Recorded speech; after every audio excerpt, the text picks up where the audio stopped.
baza no gusanga muri record zabo ibyo bibaye ngo nk'inshuro bamufashe nk'inshuro 5 ubu bwari ubwa gatandatu.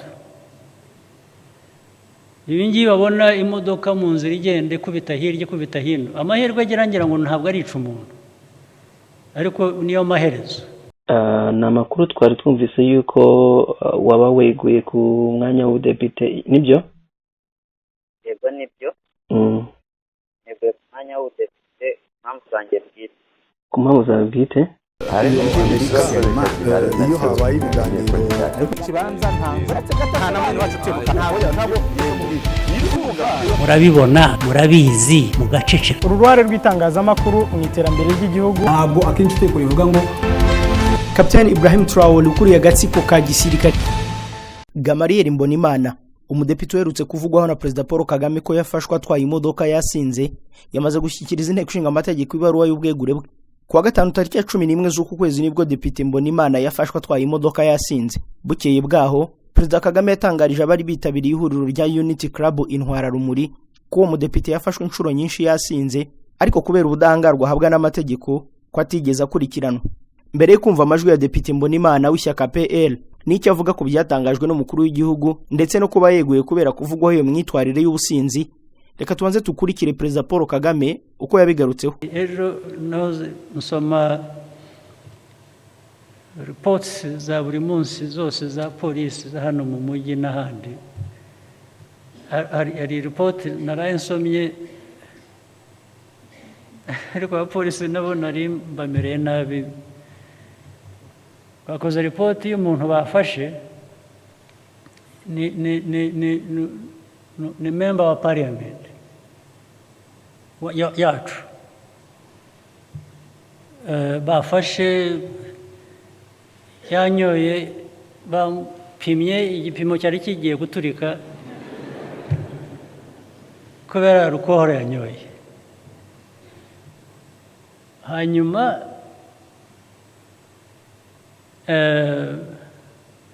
baza no gusanga muri record zabo ibyo bibaye ngo nk'inshuro bamufashe nk'inshuro 5 ubu bwari ubwa gatandatu. Ibi ngibi babona imodoka mu nzira igende kubita hirya kubita hino, amahirwe agira ngira ngo ntabwo ari umuntu, ariko niyo maherezo, either azica cyangwa azica umuntu wundi. So hanyuma noneho ikibazo nagize, abapolisi bwo muri izo report barabitanga gusa, kanaka baramuvuga amazina sinirwa musubiramo, ubwo muzabimenya ngo bavuga ko bamufashe mu bipimo birenze hejuru y'ibisanzwe. Banza atari yazinyoye gusa yari yaguyemo. Hanyuma baravuga ngo ariko ngo members ba parliament ngo bafite immunity, ngo ubwo bamuretse aragendaga. Mbibonye mpamagara chief wa police ari hano, mbese muba mutumira murabatumira. Aha ndamutelefone, we chief wa police, umuntu ufite immunity ufatwa inshuro 5 6 umunsi se yishe umuntu, nabwo ni immunity. Ubu azica umuntu, azagonga umuntu amwice, bibe immunity. Namwe mugomba kuba hari ukuntu mwakoze interpretation ya immunity nabi. Chief of Justice, Minister of Justice, immunity bivuze iki? Nta budahangarwa. Niyo wasinze ntuhangarwa, niyo waba wishe umuntu wasinze ntuhangarwa. urahangarwa nawe. Dufashe numve, kuko from a logical point of view niho nabarije ikibazo. Nabaje bafite ubudahangarwa, okay? bivuze iki biva he bigarukira he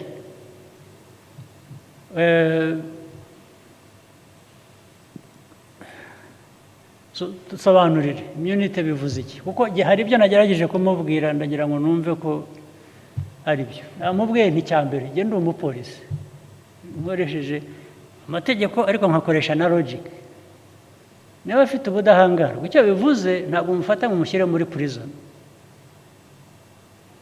muri icyo gihe ariko nticyambere niba bibaye inshuro 5 6 nabanza nkamwambura license right ndakubwira ibyo navuze ntabwo ndi umunyamategeko njye nakoresheje some sense some logic rwose nkamuvanaho ko ndabanza mbwire abayoboye parliament mbwire ngo uyu muntu rekodi ye iraza gutera ibibazo iraza kwica abantu icya kabiri muri traffic regulations nakuvanaho license ntarebye uriwe kuko you are not fit to drive right icya gatatu nabwira parliament nabwira mwipronouncinge kuri uyu muntu n'ibyo akora ntabwo twakwemera ko yaba a danger to society kuri ubu buryo so nasanze rero byose ntacyo bakoze bo baretse aragenda ndababwira sasa mwebwe nimwe muri bujye mu mwanya we nimutareba neza tubwire ubudahangarwa nk'ubwo babu exercising bate Your Excellency sinzi icyo nakongeraho ko wabisobanuye nk'uko amategeko niyo interpretation nongeyeho fine umuca fine penalty ubanza hari amafaranga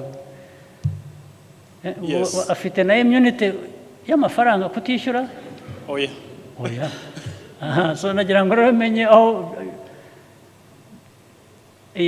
ubwo budahangarwa buhera naho bugarukira yes iyo umuciye fine akabyanga ubwo bigomba kujya muri court ubwo ngubwo akajya kubiburanira ubwo ngubwo nicyo biba bisobanuye by the way hari ni byinshi byaraye bibaye nuko nyine amategeko aradufasha tukitonda babanje kumubaza n'uwo ari we yanga kubabwira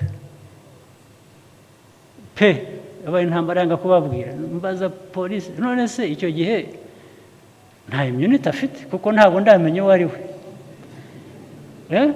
icyo gihe nakuzirika rwose nkagushyira hanyuma wamara kugeramo wamara gusinduka ukibwira ugomba kumbwira uwo uri we amusore sa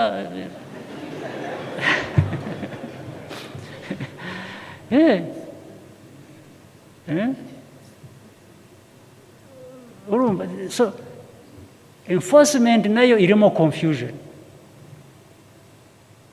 niba utambwiye uri we ndagupfa agasoni k'ikisi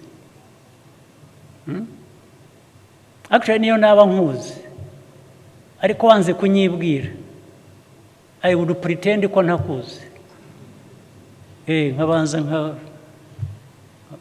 nkagera aho nkugeze ukabanza ukumva cyangwa zikabanza zikagushiramo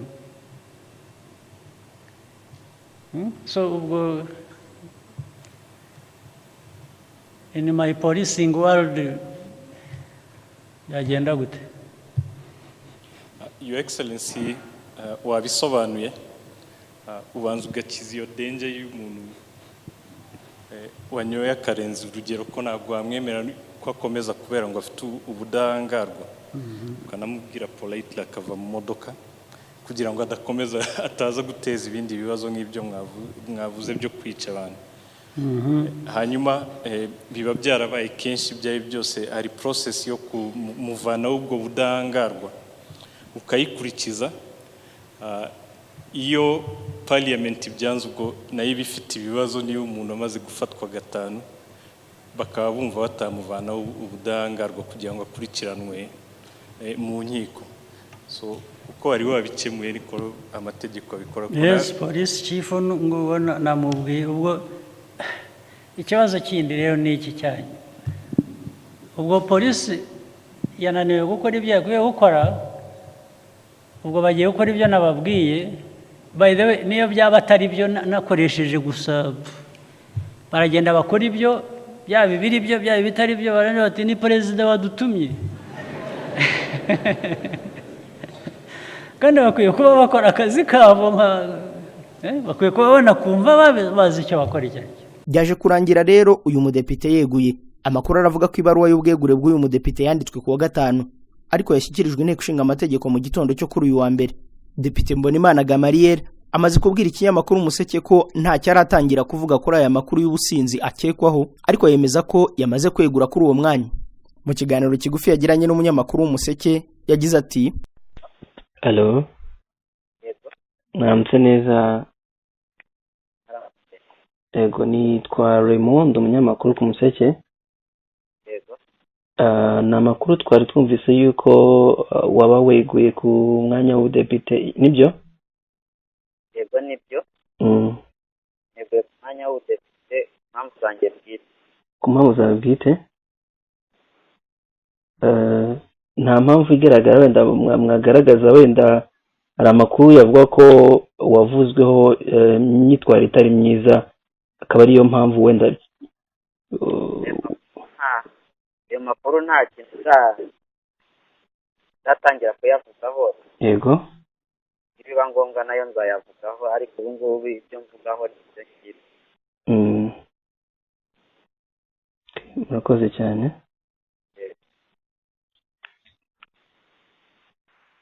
Vice Perezida w'umutwe w'abadepite Sheikh Musa Fazil Harimana yavuze ko uyu mudepite yeguye. Ati hari ibaruwa twakiriye y'umudepite wegura ku budepite ku mpamvu ze bwite. Niko yanditse. Ni Mbonimana Gamariel. Ibaruwa twayibonye uyu munsi ku wa mbere. Itegeko rigenga imikorere y'umutwe w'abadepite riteganya ko umudepite ahabwa ikarita y'ubudahangarwa yerekwa inzego zitandukanye igihe bibaye ngombwa. Mu itegeko hateganywa ko uyu mutwe ugira komite ishinzwe imikorere y'umutwe w'abadepite, imyitwarire, imyifatire n'ubudahangarwa bw'abadepite. Iyi komite yiga ibibazo byerekeye imyitwarire n'imyifatire n'imikorere y'abadepite ibisabwe na perezida w'umutwe w'abadepite mu nyandiko. Depite Barthelemy Karinijabo ukuriye komisiyo ishinzwe imikorere y'abadepite, imyifatire n'ubudahangarwa mu nteko ishinga amategeko avuga ko ikibazo cy'umudepite batari bakakizeho kuko ubusanzwe ibyo bigaho babimenyeshwa n'inteko rusange y'inteko ishinga amategeko. Mu nshingano z'iyi komite harimo gukurikirana no kugira inama abadepite ku byerekeye imyitwarire n'imyifatire yabo, haba mu ngoro y'inteko ishinga amategeko cyangwa hanze yayo. Harimo kandi kwiga ibibazo byerekeye imyitwarire n'imyifatire by'abadepite, kureba no gukurikirana ko ubudahangarwa bw'abadepite bwubahirizwa, ndetse n'ububasha bwo kubaza uwo ari we wese ushobora kuyiha amakuru ku kibazo yiga hubahirizwa amategeko. Biro ya komite ishobora gutumira umudepite ikamugira inama mu magambo ku byo yakwikosoraho birebana n'imyitwarire cyangwa imyifatire ye. Iyi ni komite ikomeye mu nteko ishinga amategeko kuko ibisabye bikemezwa na 3/5 by'abagize umutwe w'abadepite. Inteko rusange ishobora kwemeza ko umudepite ugaragaweho rimwe cyangwa menshi mu makosa akurwa ku mirimo ye y'ubudepite. Muri ibyo biteganywa harimo nko kwinjira mu ngoro y'inteko ishinga amategeko yasinze, kwinjiza ibisindisha mu cyumba cy'inama, kwiyandarika no kwitesha agaciro cyangwa kugatesha urwego arimo, cyangwa indi myitwarire n'imyifatire binyuranyije n'amategeko agenga imyitwarire n'imyifatire y'abayobozi.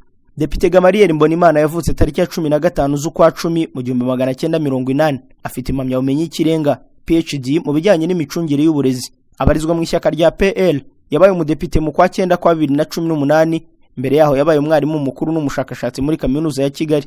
Hagati ya 2015 na 2018, Mbonimana Gamariel yabaye umwarimu mukuru n'umushakashatsi mu ishami ry'uburezi muri kaminuza ya Mount Kenya. Yigeze no kuba umukuru w'ishami ry'uburezi muri kaminuza ya Mahatma Gandhi mu Rwanda.